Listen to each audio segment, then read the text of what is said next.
abrir as nossas Bíblias no Evangelho de Jesus Cristo, segundo escreveu Mateus, capítulo 5. Hoje nós vamos dar continuidade à nossa série de mensagens que estamos trabalhando. Leonardo, põe o fundo musical para mim, por favor.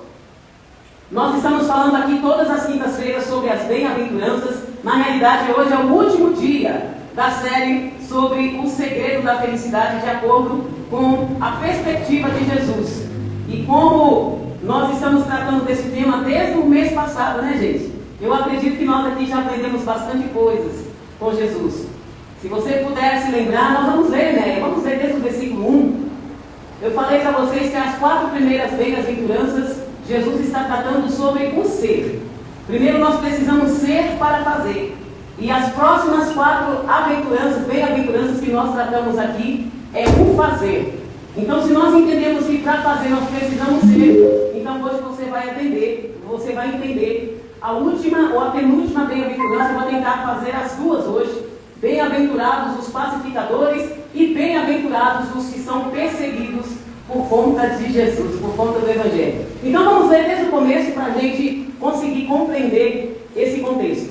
E Jesus, vendo a multidão, subiu ao monte e, assentando-se, aproximaram-se deles os seus discípulos. Próximo, né? E abrindo sua boca, ensinava, dizendo: Bem-aventurados os pobres em espíritos, bem-aventurados os pobres em espírito, porque deles é o reino dos céus. Bem-aventurados que choram, porque eles serão consolados. Bem-aventurados os mansos, porque eles herdarão a terra. Bem-aventurados os que têm fome e sede de justiça, porque eles serão fartos. Bem-aventurados os misericordiosos, porque eles alcançarão misericórdia.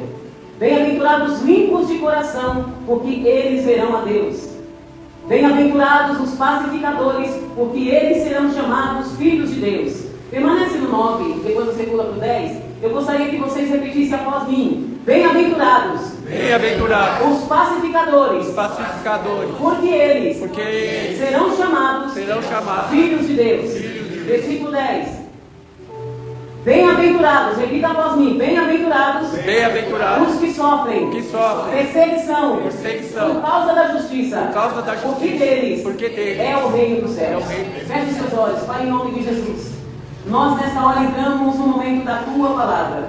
Queremos convidar a presença do Pai, do Filho e do Espírito Santo para que mais uma vez esteja conosco.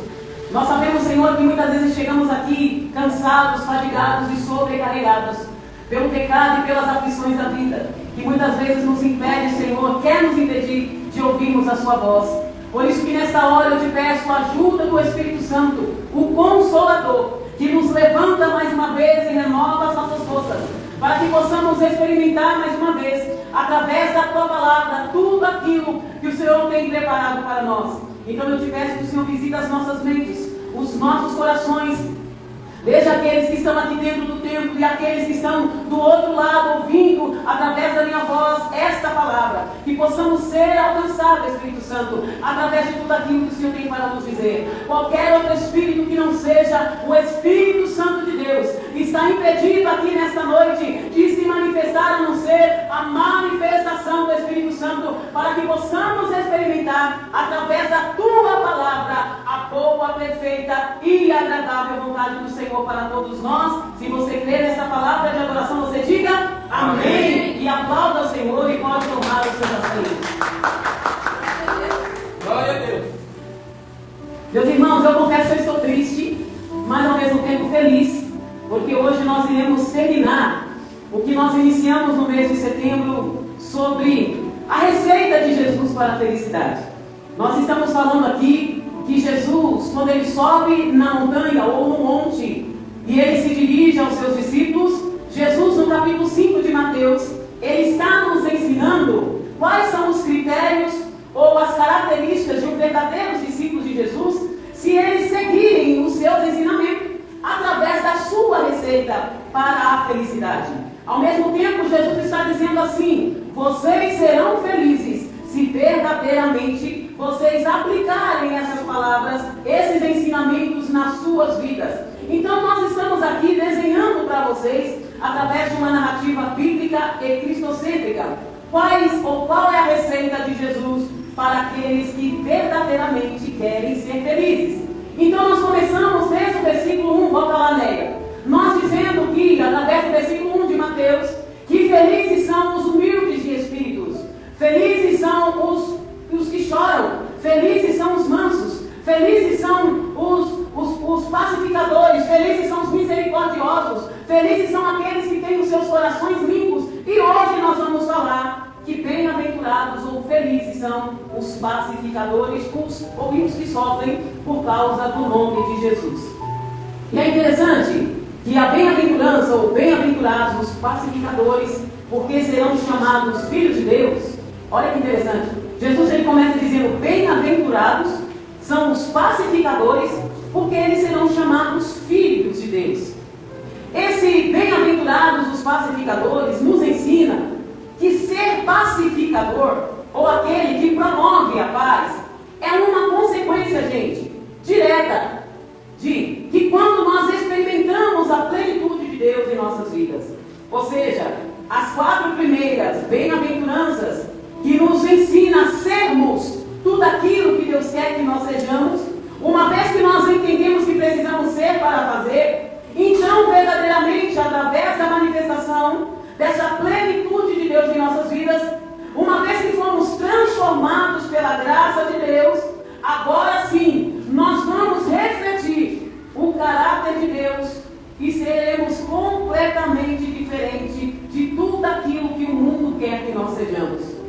Então nós somos chamados a viver aqui em paz e a promover essa paz em nossas relações, não só dentro da igreja enquanto nós estamos aqui juntos, mas também diante da sociedade, perante os nossos familiares, diante daqueles que ainda não experimentaram a verdadeira paz em Cristo. Então, bem-aventurados os pacificadores, Jesus está dizendo mais que felizes, ou felizes serão vocês, quando depois que experimentaram essa paz, agora vocês, uma vez que foram transformados pela graça de Deus, através dessa paz que vem de Jesus, vocês agora serão felizes quando vocês impactarem aqueles que ainda não conhecem a paz que está em Cristo. A paz que é o próprio Cristo, refletindo a sua glória, transformando a vida daqueles que estão próximos a você, aqueles que fazem parte da sociedade, levando para eles essa vida de paz que só aqueles que um dia experienciou ou experimentou Jesus pode dizer: verdadeiramente eu tenho paz através de Jesus. E a minha pergunta para você é: você tem paz? Você vive essa paz? Será que a graça que te transforma e que te chama para mudar a sua mentalidade, para que você verdadeiramente venha viver e venha ser tudo aquilo que Deus te chamou para ser, consegue entender que aqueles que vivem em paz com Cristo devem refletir essa paz onde quer que você esteja? Por isso que eu confronto essa mensagem: bem-aventurados pacificadores, porque serão chamados filhos de Deus. E sabe o que me chama a atenção aqui, irmão João? Que para sermos chamados filhos de Deus, não é de qualquer jeito. Porque às vezes a gente bate no peito e fala: eu sou filho de Deus. Muita gente que ainda não experimentou essa paz que só vem de Cristo, que só Cristo pode dar, ele se intitula como filho de Deus. Os filhos de Deus são aqueles que experimentaram um dia essa paz de Cristo e foram transformados por Ele. E é por isso que esta graça que nos transforma todos os dias, que muda o nosso coração, faz com que o resultado das nossas vidas seja verdadeiramente uma vida em paz e de paz. E é por isso que a gente sempre cumprimenta o irmão com a paz do Senhor. Porque se Cristo nos trouxe e nos deu essa paz, então essa paz está em mim. Então eu tenho paz para oferecer para aqueles que não têm. E é interessante, gente, que a paz na vida cristã tem sido um grande desafio para nós vivermos verdadeiramente. Porque a sociedade o tempo inteiro dita que este mundo está conturbado demais, e a gente vive ansiosos demais, a gente vive atropelando as coisas. E o diabo tem roubado algo precioso que já está em nós, que é essa paz de Cristo. Aí a gente tem insônia, a gente não consegue dormir direito, a gente está preocupado com as contas, a gente está preocupado com tantas coisas. E a gente não vive a verdadeira paz que Cristo já nos deu. Através do sangue, através da graça. E é interessante que na época de Jesus, muitos judeus vezes eles estavam vivendo indo para cima e para baixo, correndo para lá e para cá, porque eles aguardavam um Messias, gente, igual o que estava na sociedade na época. Um Messias político, um Messias militar, que libertaria o povo de Israel através da força, através da espada. E é interessante que Jesus disse que ele não veio para trazer a espada, mas ele veio para trazer a paz. Porque no reino de Deus, como nós sempre dizemos aqui, os princípios e os valores são totalmente diferentes dos princípios e os valores de uma sociedade corrupta, de uma sociedade hipócrita. Então Jesus ele trouxe uma mensagem contrária às expectativas que o povo judeu, que aquelas pessoas estavam esperando. Porque Jesus ele não veio para estabelecer um reino materialista, político, conforme a sociedade daquela época esperava. Conforme nós, como parte da sociedade, muitas vezes esperamos dos políticos que ele nos atenda de acordo com o que ele foi chamado para fazer. Ele foi eleito para isso. Mas nem sempre a gente tem um retorno como eles deveriam exercer. Tanto que domingo agora, mais uma vez nós vamos lá carimbar o nosso dedão na urna, dizendo para eles, para os nossos governantes, ó, eu estou votando e apostando em você, para que realmente você traga paz para a sociedade, para que você traga a dignidade para todos nós. Não é assim? Porque essa é a expectativa nossa. Mas é interessante que Jesus, de forma contrária daquela geração, daquelas pessoas que esperavam dele um rei pela força, sabe, que ia pegar a espada e ia matar todo mundo, ia destronar o imperador romano, ia assumir, sentar no trono e falar, agora sim, agora é olho por olho, dente por dente. Aí Jesus vem e fala, olha, eu vim para estabelecer um reino totalmente diferente. Eu vim para estabelecer um reino espiritual. O meu reino não é de acordo com os princípios e os valores que vocês entendem, mas o meu reino é de paz. Os valores são contrários. Então, gente, essa transformação ela precisa e ela deve começar nos nossos corações. Eu posso frequentar todos os cultos aqui nas quintas-feiras e nos domingos, mas se o meu coração ele não estiver voltado, se ele não tiver, se não gerar essa expectativa de um resultado desta paz que o mundo não pode te oferecer, que o mundo não pode nos oferecer, nós vamos viver anos e anos entrando e saindo de igrejas e as nossas vidas não serão transformadas. As nossas vidas estarão sempre com aquelas expectativas. O que será que vai acontecer? Será que eu tenho que comer no dia de amanhã? Será que eu vou conseguir me vestir no dia de amanhã? A gente vai viver sempre atropelando as coisas. E esta paz que me faz descansar em Cristo e dormir tranquilamente, mesmo quando eu não estou dentro daquela oportunidade que eu esperava, mesmo quando as portas não se abram ou não se abriram conforme eu desejava, eu consigo dormir em paz, porque esta paz não vem de mim, não vem de fora, esta paz vem de Jesus, e é por isso que eu consigo descansar confiante nele. A paz que Jesus oferece não é algo que nós podemos conquistar com os nossos próprios esforços. Essa paz não depende de acordos políticos, nem de diplomacia, de qualquer ação humana.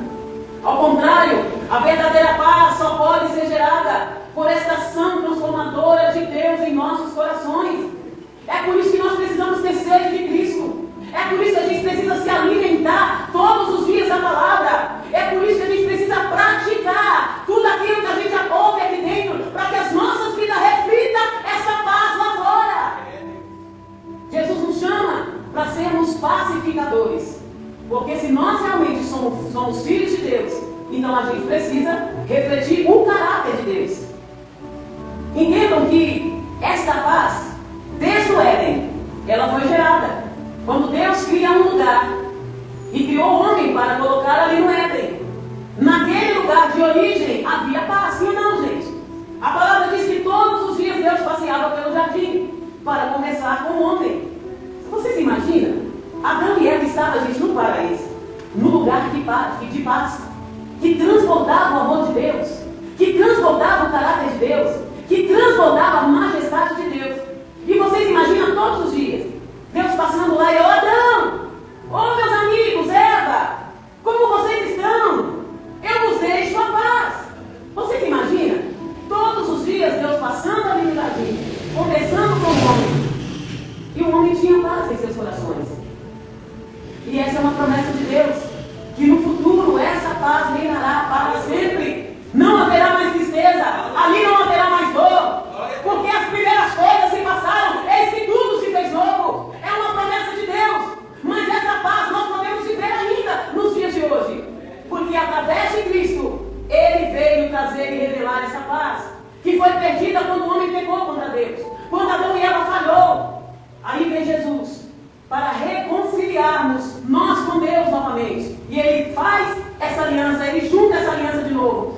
fala a minha reconciliação através do Filho, através de Cristo, coloca vocês novamente no lugar de onde vocês nunca deveriam ter saído. É por isso que todos os dias nós somos justificados. É por isso que todos os dias nós somos regenerados através do sangue de Jesus, que veio nos trazer essa paz que todos os dias Satanás bate na porta dos nossos corações dizendo: não quero que vocês tenham paz, eu quero roubar essa paz. E aí Jesus vem através do sangue e Ele nos lava, Ele nos limpa, Ele nos acolhe, Ele nos perdoa, porque Ele é o Deus de paz. Então, gente, se nós somos filhos de Deus, nós precisamos refletir o caráter de Deus. Porque diz que o filho, ele é o espelho do pai. Sim ou não, gente? Quem tem filho? Menino aqui, menino. Quem tem filho em casa? Menino. Vocês já repararam que tudo que o pai faz, o menino copia? Porque o menino, ele está através dos seus sentidos, o olhar, o tato, o ouvido, a audição. Ele está captando tudo que o pai faz. Então ele repete os mesmos atos, as mesmas atitudes. Ou seja, o menino está refletindo através da sua vida, literalmente, o caráter do seu pai. É por isso que se eu, ou você que é pai no caso, é um péssimo exemplo em casa como pai, você vai refletir o quê? Um caráter totalmente contrário. Uma vida totalmente, vai cair, uma vida totalmente diferente. Por quê? Porque se você não reflete o caráter de Deus verdadeiramente, você não pode ser considerado filho. Bem-aventurados os pacificadores, por quê? Eles serão chamados filhos de Deus. Quando nós aprendemos e quando nós refletimos esse caráter de Deus verdadeiramente, onde nós chegamos, nós podemos dizer que a paz de Deus seja sobre esse lugar, que a paz de Deus seja sobre essa casa, que a paz de Deus. Então, onde você chegar, você é um portador da paz. É você que está levando essa paz de Cristo. Por isso que há necessidade, gente, de pacificadores no mundo e na igreja. Hoje o mundo ele está mais dividido do que nunca, sim ou não? Cheio de conflitos, rancores e divisões. E aí, em meio a essa realidade, a igreja, que somos eu e você, o povo de Cristo, nós somos chamados para sermos o farol da paz em meio às trevas. É por isso que tudo que nós aprendemos aqui a gente tem que colocar em prática. Por isso que o pacificador, ele precisa ser passivo, gente. A gente precisa evitar qualquer tipo de conflito. O verdadeiro pacificador é aquele que trabalha ativamente, para quê? Para reconciliar o homem com Deus novamente. Domingo a pastora Silvana pregou aqui sobre o ministério da reconciliação. Por quê? Porque uma vez que fomos reconciliados com Cristo, nós somos embaixadores da paz. Então essa paz, que excede todo entendimento, está em mim e você, para que verdadeiramente nós possamos sermos pacificadores ou reconciliadores nos relacionamentos, para que possamos promover harmonias em situações desafiadoras e difíceis, conflitantes ou conflitosas. Então, gente, aqui dentro da igreja, por exemplo, há muitas oportunidades para a gente praticar esse papel. Sim ou não? De um pacificador. Diante dos desentendimentos, das diferenças de opiniões e ofensas que são inevitáveis, porque a gente é ser humano, sim ou não? Mas o pacificador, ele não alimenta esses conflitos, mas ele busca resolver de que maneira? Através da luz do Evangelho. Promovendo o que, gente? A união, o perdão entre os irmãos. Quando a gente vê alguma situação de conflito, o que a gente faz? O que a Bíblia manda fazer? Chama uma testemunha, chega no irmão, aconselha ele, pede perdão para ele. Ou seja, reconcilia novamente. Mas às vezes a gente esquece, né, que a gente é um pacificador. O que a gente faz? A gente gera mais rotina, a gente coloca mais lenha na fogueira. E ao invés do negócio, a poeira baixar, o que acontece? A coisa esquenta mais. Gente, isso é uma vergonha. Não é uma vergonha quando a gente entende que como pacificadores, nós precisamos promover essa paz que só Cristo pode nos dar. Então, ser pacificador é muito mais do que apenas manter uma atitude calma ou evitar discussões. Porque, gente, diante de conflitos, haverão sim discussões. Haverão, a temperatura esquenta, porque a gente tem as nossas emoções afloradas. Mas o pacificador, ele envolve uma mudança diante de um cenário de conflitos. Quando ele chega, se tem alguém gritando, o que ele faz? Ele fala um pouquinho mais baixo. Se tem alguém exaltado, o que ele faz? Ele tenta acalmar. Calma, vamos ali, respira. Porque Deus nos chamou para esse ministério. E ser um pacificador, gente, hoje é um grande desafio mesmo. Porque conforme lá o filme, né, Divertidamente, a ansiedade dominou a sociedade. E a gente, como faz parte também, né, como indivíduos que somos sociais, a gente aderiu para nós. essa emoção que ela vive aflorada 24 horas. Então a gente precisa buscar o equilíbrio, para que como pacificadores, verdadeiramente a gente possa nutrir a vida de outras pessoas através dessa paz de Jesus. Então, o apóstolo Paulo, lá em Romanos, no capítulo 12, no versículo 18, o que ele diz?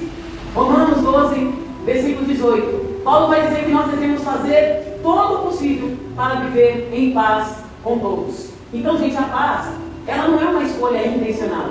A paz é um reflexo do nosso relacionamento com Deus. Se possível, quando estiver em vós, tende paz com todos os homens.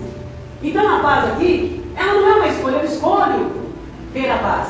Não, ela é um reflexo do meu relacionamento com Deus.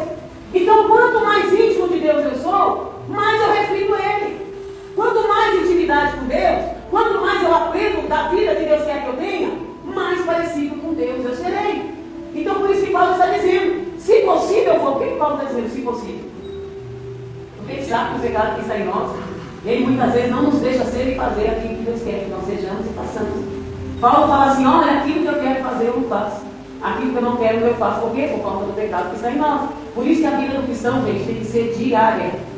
Oração, leitura da palavra, comunhão uns com os outros, comunhão com a igreja, comunhão com os irmãos, para que realmente a gente possa ser um praticante como pacificador. Então, ser um pacificador, ele começa com pequenos gestos.